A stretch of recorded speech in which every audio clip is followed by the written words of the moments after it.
English shorthand dictation exercise number 31. Dictation speed 120 words per minute. Ready? Start. The sale of liquor has been prohibited by the central government in exercise of powers under the Disaster Management Act 2005. The ban raises the question of the expense of this enactment.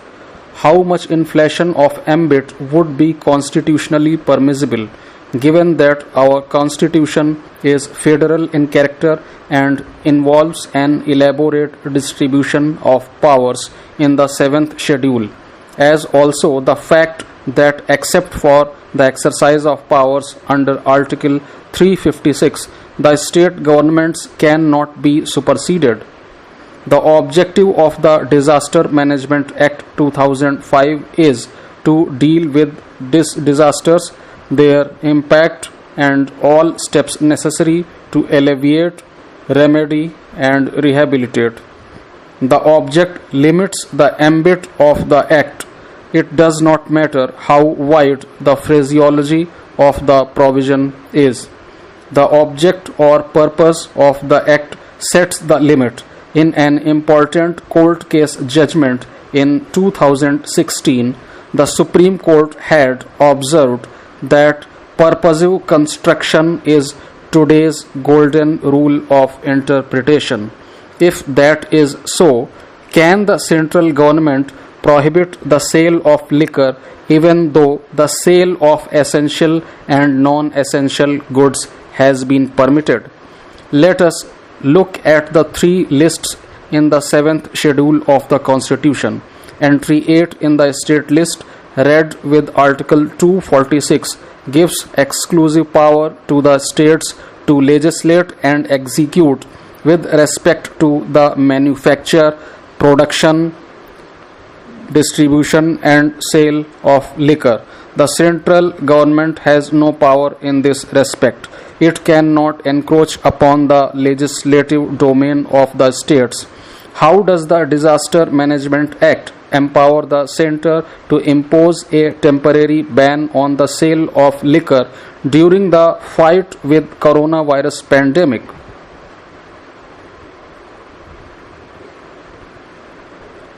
The center can rest its case on entry 29 of the concurrent list, which enables it to deal with the epidemic. It may bring in the residuary entry 97 in the central list to deal with disasters. The residuary entry operates only when there are no express entries in any list. Neither of these entries would displace entry 8 of the state list. If necessary, the center can prohibit all sales or some sales to deal with the pandemic disaster. But if retail and wholesale sales of essential articles as well as non-essential articles and food deliveries are allowed, can the retailers be prevented from supplying liquor?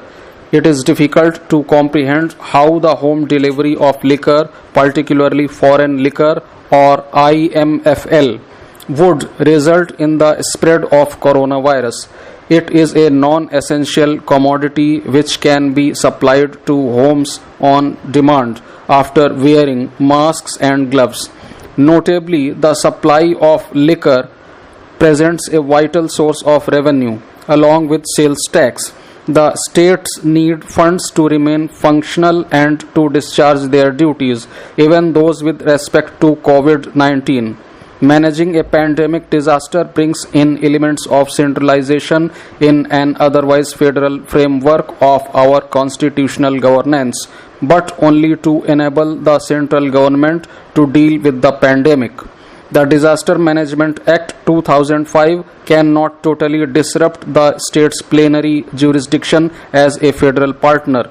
In fact, this enactment is itself carrying a federal structure for dealing with the pandemic. However, if the goods to be supplied are selected for prohibition, irrespective of linkage to pandemic management or proximate nexus with it, or the classification and selection of goods for continued prohibition is palpably arbitrary, then it becomes unconstitutional.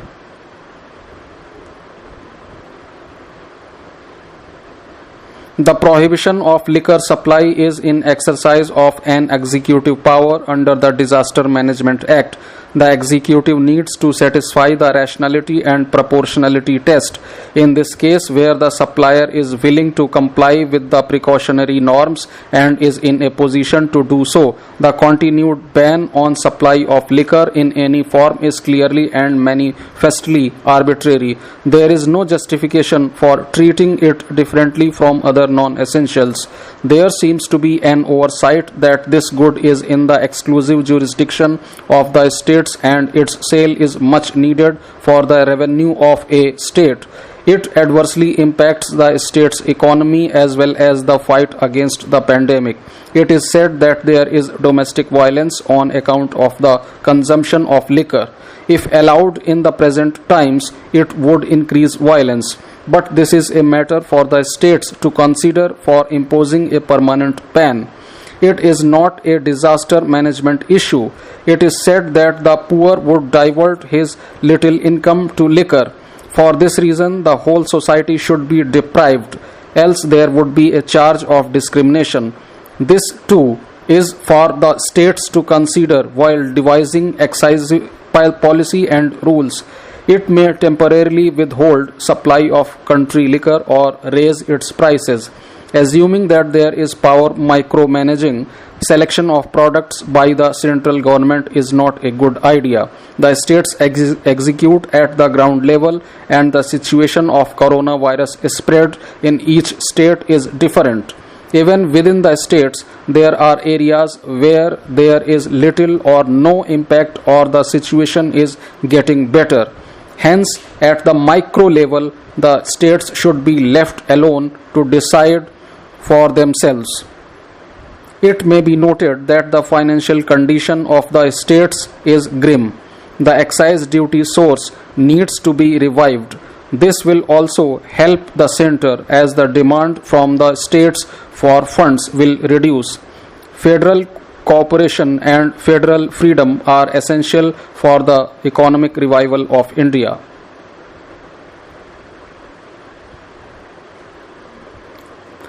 Earlier this month, the United Nations Secretariat held a meeting of a group of countries on regional efforts to support peace in Afghanistan.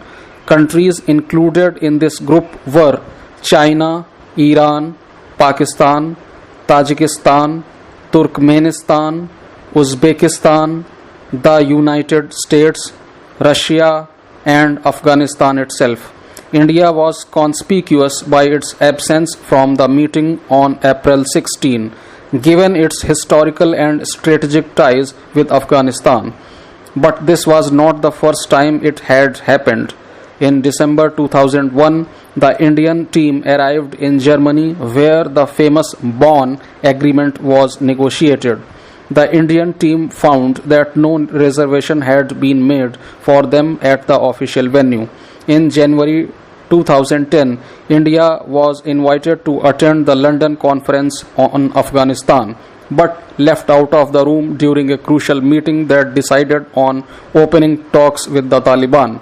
In 2020, the reason given for keeping India out of regional discussions on Afghanistan was ostensibly that it holds no boundary with Afghanistan. But in fact, it is because New Delhi has never announced its support for the US-Taliban peace process. However, in both 2001 and 2010, India fought back its exclusion successfully.